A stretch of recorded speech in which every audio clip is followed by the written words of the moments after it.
Let's take a moment to discuss border security.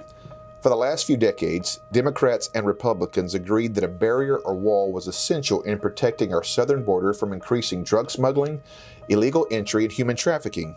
In fact, just 5 years ago, all 54 Senate Democrats voted for $46 billion in border security funding and 700 miles of border fencing.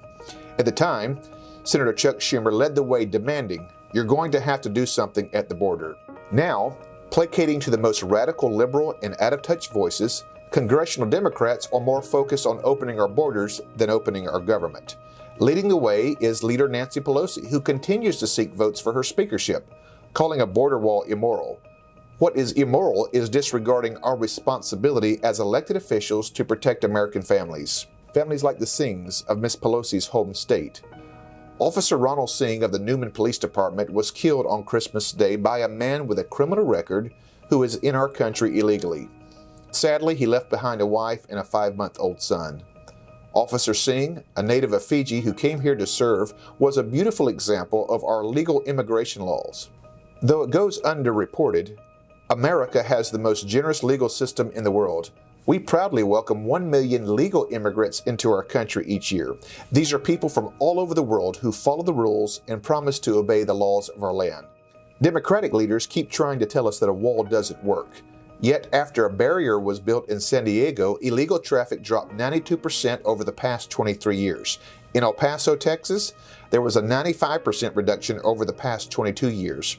Securing our border is not only about mass entry by illegals. This is about the deadly drugs and horrific trafficking at the border, as well as our ports of entry.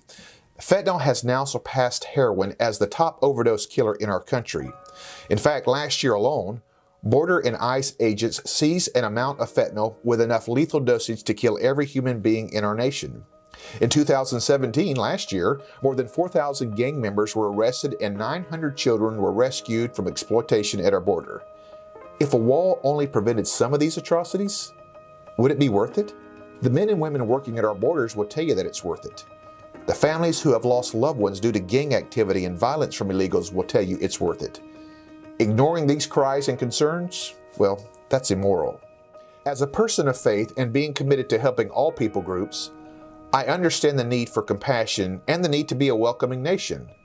Long before I arrived in Washington, I worked in refugee camps and witnessed the international need and suffering. But America can do both. We can continue to be the beacon of hope throughout the world, and we can do much better in protecting the American people. No matter how it's labeled, securing our border is not immoral. It will stop encouraging women and children to make dangerous treks across hostile terrain. It is the foundation of keeping Americans safe and ensuring we can keep having the most generous legal immigration system in the world. This week, every member of Congress will take an oath to protect and defend as they get sworn in. If they take that oath seriously, they should stop playing political games and finally fulfill the decades-old promise to secure our border. That would be the most moral thing we could do.